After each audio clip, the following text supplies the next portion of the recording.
And now we have Rod live from Pebble Beach. Hi, Kevin. Glad to be here today. Yeah, how are you? I'm doing great.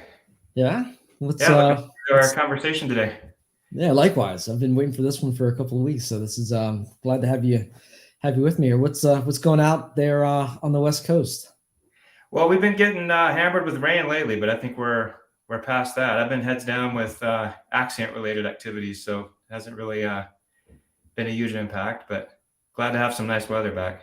That's good. I know we were talking prior to coming on live about it's getting into the getting back into the event season. I guess there's a ton of events. You guys had an event over in London. Was that Yeah. 2 weeks ago? Yeah, I was just over at the ConnectWise event in London.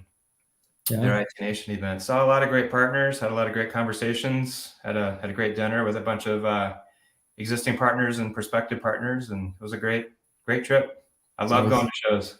Absolutely. It's always good to get out there and shake hands, get caught up, get the feedback, all that fun stuff. Yeah. Well, let's get into it. So, you've got a really interesting background. You've been in the space for a while in a couple different forms as I was doing my research on you, my hard-hitting research. But when we take it back like we normally do, take it back to early Rod days. What are early Rod days like? Yeah, well, I grew up in Texas. I grew up in Houston.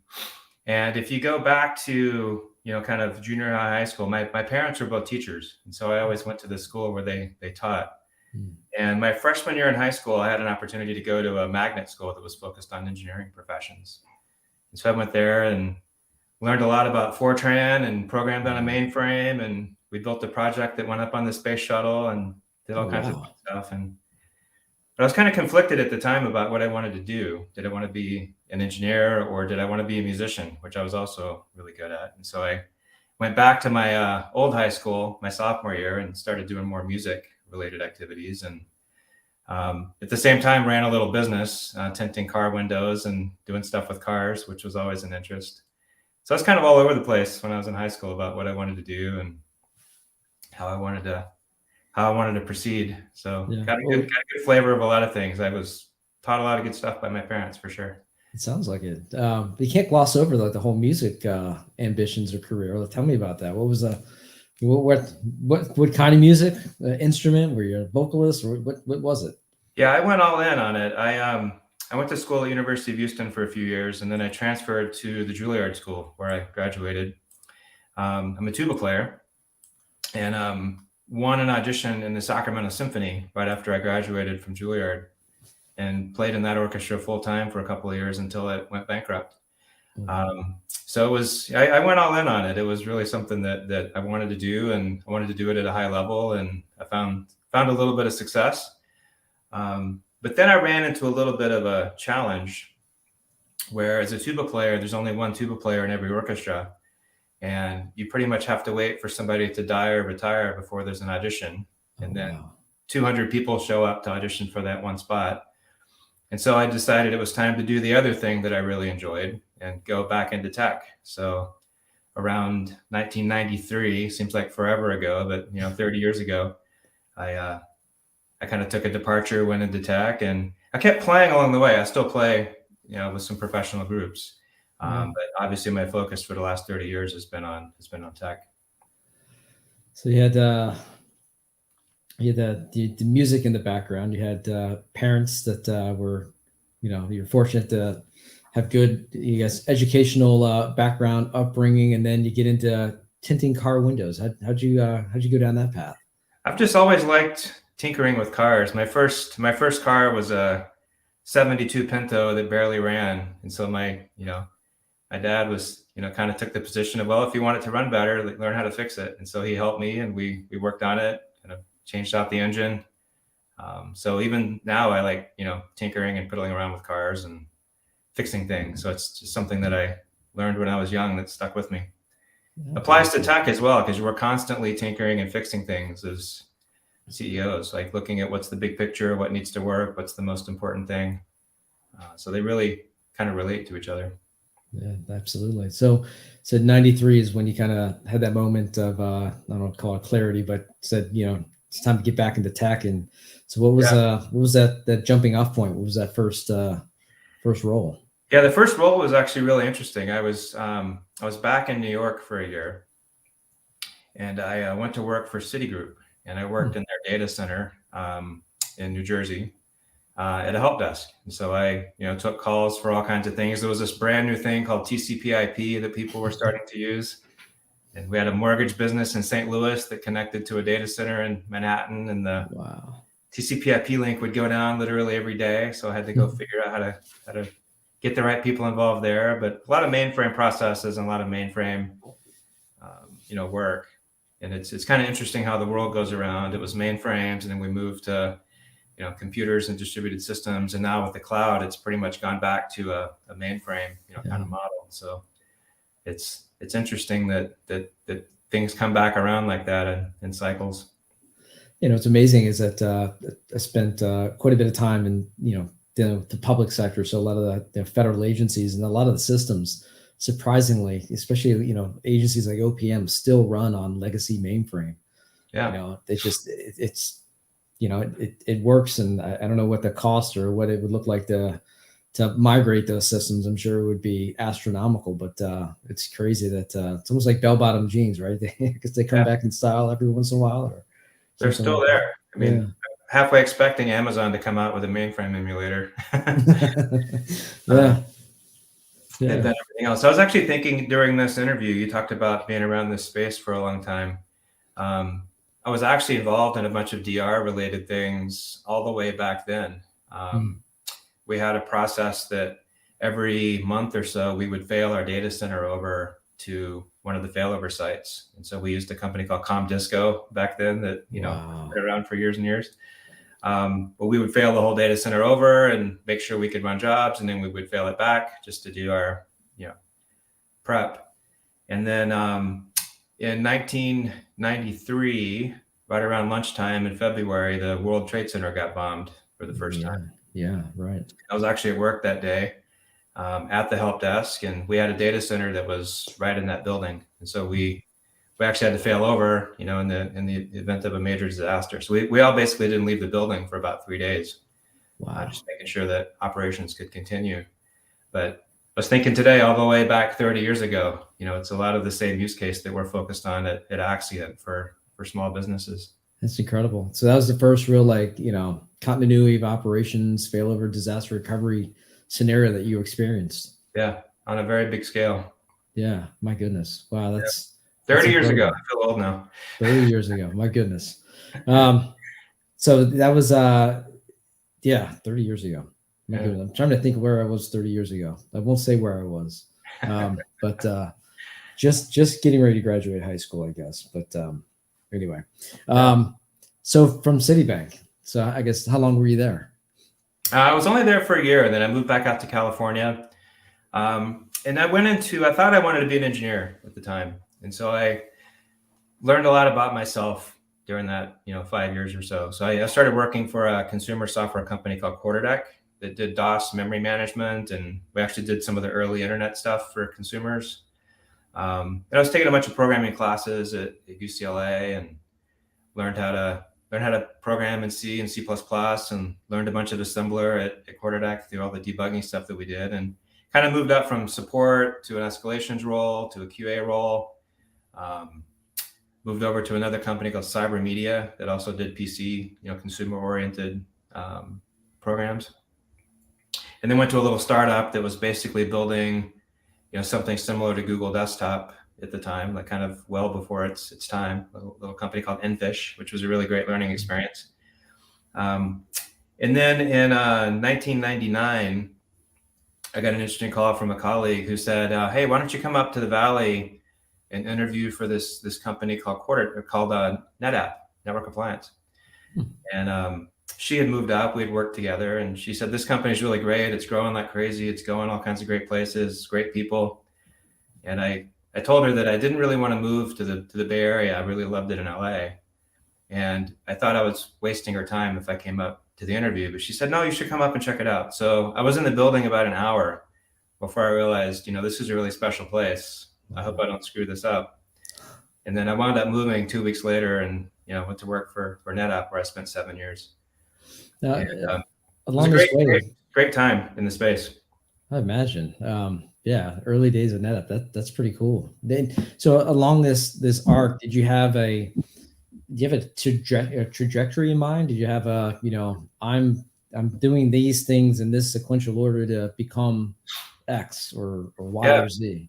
What I figured out pretty quickly, and I alluded to it earlier, is I'm way too extroverted to be an engineer. Like I'm not good at sitting in a room by myself. I want to be out talking to people and doing things and interacting with people. And so that was not the right path for me. So I realized that pretty quickly. And so then I started trying to figure out, okay, what do I want to do? So I went into the product side of things. So I moved up to NetApp as a product manager.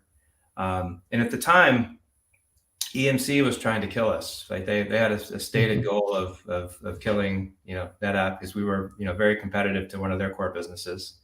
And so I wound up leading a competitive team at NetApp to try to make sure that didn't happen, which was a really, really fun job.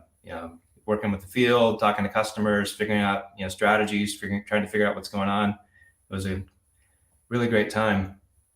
And it turned out at the time that most of the people that really cared about that were the Wall Street analysts that were trying to figure out, their investment thesis around the space. And so I wound up talking to investors half my day, helping the CFO and the investor relations group out. And so Jeff Allen, the CFO at the time, asked me, "Hey, why don't you come over and run IR? I'll teach you everything you need to know on the finance side." And really all they want to know is the competitive side, the technology side, what's going on in the market. That's what they really want to hear about. And so I did, and I spent a couple of years doing that, and it was a really great learning experience. Another great, place where I was mentored by somebody who spent the time to really show me the ropes, and just learned a lot about business, learned a lot about financials, learned a lot about earnings calls and reporting and all those good things. And then I moved into a general manager role after that, running our Windows-oriented business, and got involved in a lot of the work with Microsoft at the time, and worked with, the government had a group at the time that was dealing with the antitrust lawsuit with Microsoft around some of the CIF protocols and the client to server protocols. And so I was one of the NetApp representatives for that. So that was an interesting meeting we had every quarter. Wow. So just, wound up in these interesting places. And then I realized that general management role was really what I wanted to do. So I went to Brocade for a little while after NetApp to take on another general management type role. And that's when an interesting little company called Data Domain, came calling. And right after I joined Brocade, there was an opportunity to join Data Domain. And I didn't do it at that time, but a year later I did. And, that wound up being another great 7 years where we grew that company like crazy. Wound up getting acquired by EMC. So it was interesting that I was always the chief EMC hater everywhere I was. And so same thing at Data Domain. EMC was trying to kill Data Domain. So, oh my goodness, you're like their chief antagonist. Loved it. Yeah. So yeah, you're their chief antagonist for, sounds like, better part of 14 years at that point or something. Yeah. And then I wound up working there, which was great. And I always had this position of, I don't ever really want to work at EMC. But once I got there, it was awesome. It was great being at the big player, and, in a lot of different businesses, and learned a lot of interesting things. And I'd done a lot of corporate development along the way. And so I started doing more corporate development at EMC, and did a couple of acquisitions. And, it doesn't get much better there than there, doing corporate development with, Joe Tucci, being the mastermind that he is. And, some of the people that ran the corp dev team there, just really, best in the business. So learned a lot during my time there. The last project I did before I left was divesting iOmega out of EMC over to Lenovo. So that was a really fun project to work on.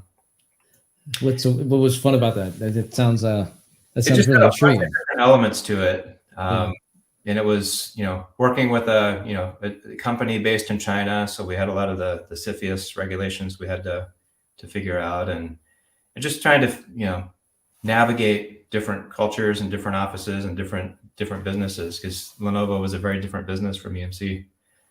And it was right before Pat Gelsinger left to go become the CEO of VMware. So I got to work with Pat a bit on that. He's now the CEO at Intel.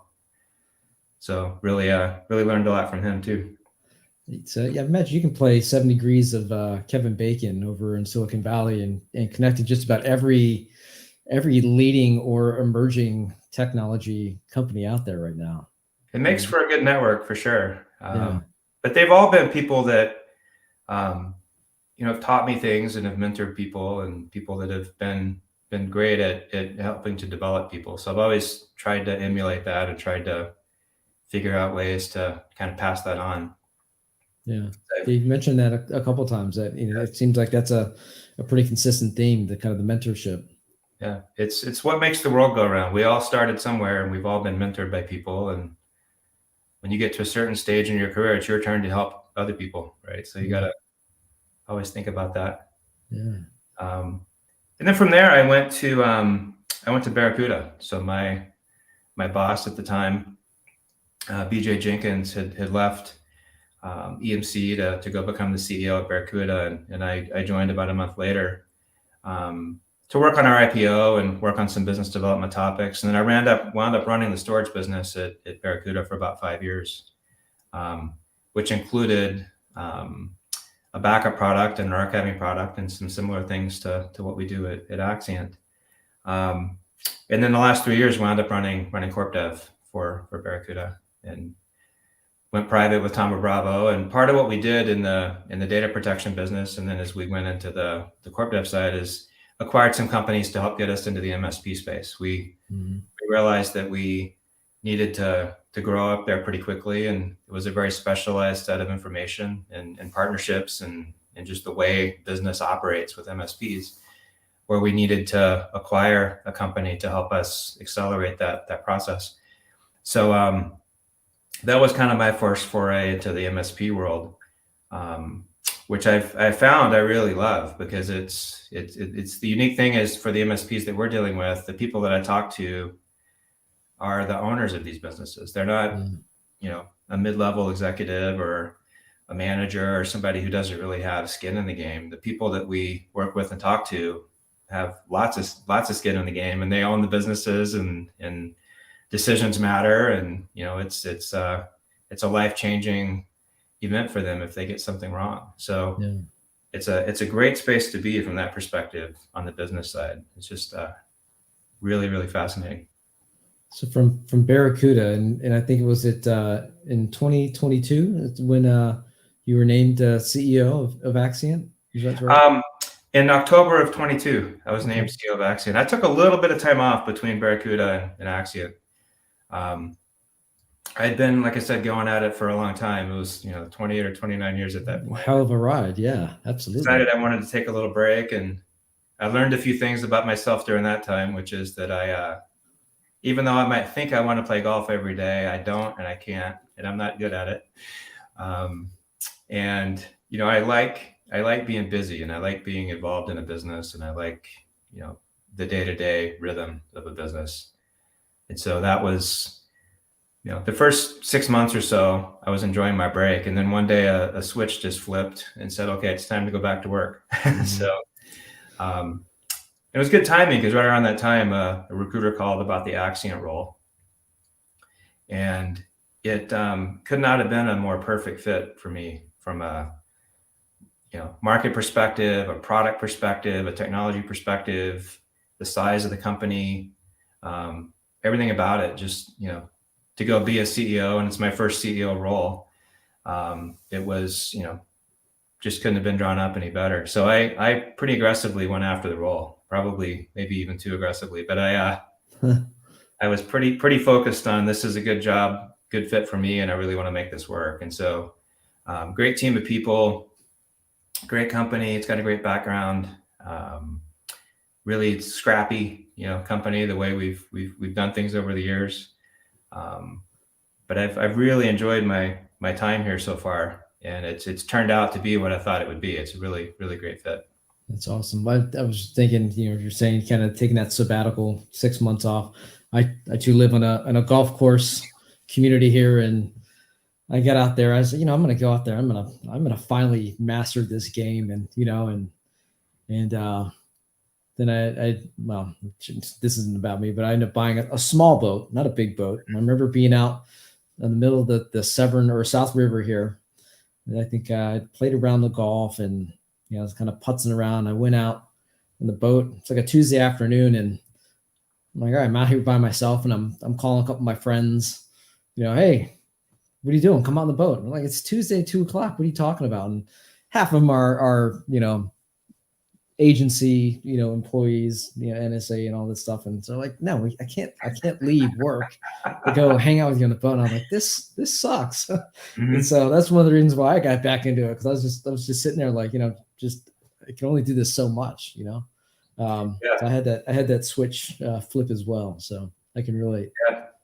And I've got a great group of friends that I've, met on the golf course here, and still play with them on occasion. I haven't played much golf since I joined Axcient. Yeah. But one of them is a retired golf pro and PGA professional. Oh, and I played with him, quite a bit. And so after I took this job, I think it was month 3 and probably my second round of golf I'd played since I joined. We went and played, and I had a really, really good round. And so Michael sent me this note that had a little comment in it that was kind of funny. He said, "Hey, I think occasional weekend golf suits you." Oh man, that's great. That's great. So, did you do anything to prep for this new role? I mean, you could say, this is kind of the first CEO role, right? And you've got, obviously one hell of a background. You had great mentors. You've been in large, very complex distributed organizations and C-level roles, executive roles. Was there anything that you had to do like to prepare for this, or anybody you called that give you some pointers, or is it just kind of roll up the sleeves and jump right in? Oh, I called lots of people and got advice from a number of friends that are former mentors and current friends that are CEOs, and I still do that, right? It's sort of a weird job where you don't really have a peer in the organization. And so there's things you have to think through that sometimes is, unique, things that you haven't had to do before. So asking other people who've been in similar situations for advice or guidance is always helpful. Yeah.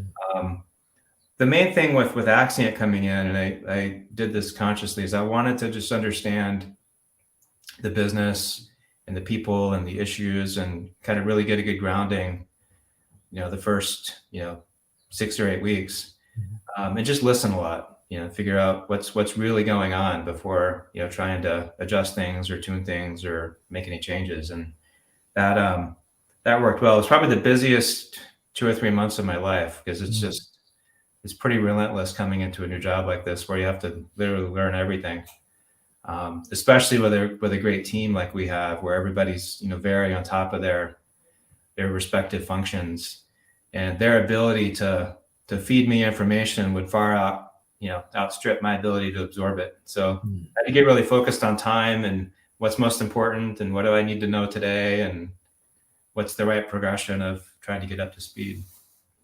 And there's still things that I'm learning and getting up to speed on. I guess it never stops. But those first 2 or 3 months were insanely busy. Yeah. So let's get into Axcient and kind of your mission and kind of, we'll get to looking forward, but I guess what's the elevator pitch of Axcient? Yeah, the elevator pitch is we're here to cure data loss. And so data loss happens for a bunch of different reasons. You hear about ransomware in the news. You hear about natural disasters. There's human error. There's malicious employees. There's hardware failure. There's a whole bunch of things that cause data to have an issue. And so what we bring to the table is DR for the price of backup. So we're helping MSPs focus on this use case in a very unique way. Everybody's got backups. Everybody can do backups, but actually using that data and being able to recover from that data quickly and being able to run your business from that data is really, really important. One really big aspect of it that was attractive to me is we make this affordable for MSPs and small businesses. I mentioned earlier on the use case at Citigroup where we failed over a data center that was under the World Trade Center. That is incredibly, incredibly expensive to do. And so, having these DR use cases, enterprises have done this for a long time, but small businesses have the same problems. They just can't afford to to solve it in the same way. And so we provide a, affordable, high value solution to help people do that. And we do that through a secure cloud service that we offer. We've got, 3 data centers that we host data in and that we can operate data out of. We can let you deploy that with either software or our appliances, or you can bring your own appliances, bring your own hardware. We can even run our software on some of the appliances that we're displacing in some of the competitive displacements. So you can reuse that hardware in your environment. And the last piece of it is it's really simple to buy and size and deploy. We've basically got one license that we sell that includes the DR capability, includes storage, and includes all of the integrations that you would need in your environment. So very, very simple to figure out and build an economic model around. So it's been very successful. Yeah. I was gonna say that's great because, I think we're at a point, in time where everything is complex and it's getting even more complex. And the more, it's just even more you can simplify a pricing model. It doesn't sound like it's, earth shattering or what have you, but, it starts, from the pricing model, goes through the customer experience, and that sets the tone. And I think I appreciate that because I think a lot of vendors, they get that wrong, right? They build in too much complexity, and especially at this point where, these MSPs, IT service providers having so many different, platforms and use cases and challenges shown at them. They need something that it just makes sense, right? Yeah. We refer to it as worry-free storage. We basically have, a price for servers and a price for workstations. You tell us how many servers you have, how many workstations you have. Here's your price. And it includes a certain amount of storage. And if you go over that, which most of our customers don't, it's all included in the price. There's an overage charge if you go over. From the DR perspective, we include a certain number of hours of DR failover that a lot of people use for backup testing and for infrastructure testing. And then past that, there's an overage charge that we'll have there for our virtual office. But it's a very, very straightforward model that makes it really easy to plan. And that is a competitive differentiator for us because a lot of our competitors, you have to go figure out, okay, how much storage do I need? And how do I even size this? And here's my 4 different licenses that I'm going to have to buy. And so we really try to keep it simple. Yeah. What else has pleasantly surprised you about this new role or about Axcient in general? The thing that I'm really pleasantly surprised by is we've got a huge focus inside the company on growth. We have a thing called a rally cry that we use internally. That's all. It's not against the EMC, is it? No. Okay. That would be crazy. But it's build a growth engine is our rally cry. And so we're focusing on all the different elements of what do we need to do with people, what do we need to do with our partner programs and relationships, what do we need to do with our products, what do we need to do with support, to make sure we've got all of the elements to really grow as effectively as we can. And we've grown faster than we expected here at the beginning of the year. So that's been the most pleasant surprise is we've tuned up a few things and brought on a few new people and reorganized things a bit, and it's all working pretty well up to now. So I've been pleasantly surprised with the growth. That's great. So what I always ask, what's next? What's the future hold for Axcient? Yeah, we're going to continue down this path of just trying to deliver these use cases for MSPs. We're solely focused on MSPs. We don't sell through any other channels. And today, we've built out this DR for the price of backup model that's really focused on local infrastructure and making sure that we can protect those environments for our customers. We've also got a product that's going to accelerate its growth that's around cloud backup for things like Microsoft 365 and Google Apps. So the next generation of how people are going to deploy those use cases. And then one step beyond that is infrastructure as a service, type environments like Azure and AWS, being able to go build out protection for those environments as well. So just going where the MSPs are going, from a deployment perspective. That's awesome. So it's, yeah, I love this whole kind of arc. I talked about it early on. You didn't have maybe you had a kind of a sense of where you wanted to go, but you're saying, 30 years on, right? You're back in, disaster recovery, continuity of operations. I mean, it's got to be pretty special. It is, and I've a couple of times consciously tried to go do something different, and I always wind up doing this. Yeah. So maybe that's just what I do. Can't get away from it. That's not a bad thing, right? Yeah, You guys it's a great are, thing. I'll give you an example. We have a partner down in New Orleans who sells to a customer who's in a marina, and the entire marina burned down. And that particular customer called the MSP. The MSP, got him back up and running. And the email we got from the partner was like, "Hey, this thing happened last night. I got him back up and running in the Axcient cloud.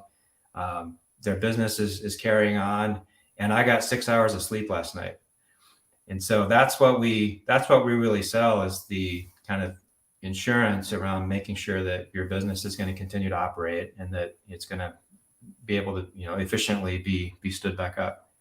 So that kind of thing, makes you feel good, makes you feel like you've delivered on the mission and that things are working the way they're supposed to. And so awesome. Helping small businesses have that capability is, it's not going to go away, right? This is something that everybody's going to have to think about for, the foreseeable future. That's right. It's only going to get more complex. So this has been fantastic. So Rod, where how can people find you? How can they find Axcient? What's the best way to reach out to you? Yeah, Axcient.com is the website. We've got a great social media presence, so you'll see a lot of stuff on LinkedIn, see a lot of stuff on Facebook, Twitter, and I'm on Facebook, or I'm on Facebook too, but I'm on LinkedIn, so all my contact information is there. Feel free to hit me up there. I'm always interested to hear from people and hear different perspectives and learn how we can help. Awesome. And I know you said you're going to be at a couple events here coming up as well over the spring and into the summer, right? Yeah, we'll for sure be at the ConnectWise security event in June. We're doing a lot of lunch and learn type events around the country. We just gotten those fired back up again. Just did a couple in Houston and Dallas 2 weeks ago. So those are always great opportunities to connect. So if you're an MSP and you're interested in something like that, reach out to us as well, and we'd be happy to get you on the list. Awesome. Well, Rod, I can't thank you enough for joining me here. And, we'll just thank you for what you're doing and congrats on the role and congrats on all the growth. It's great to hear, all the doom and gloom that's out there, just across tech. Good to hear you guys are bucking those trends and growing and just doing some good things. That's great to hear. Yeah, the team's working hard and things are going well for the company. So we're fortunate to be in that position, and we're going to keep working hard every day to stay in that position. Awesome. On that note, well, I appreciate it, and thanks everybody for tuning in, and we'll see you on the next one here. Thanks, Kevin. See you later. Yep. See you. Bye.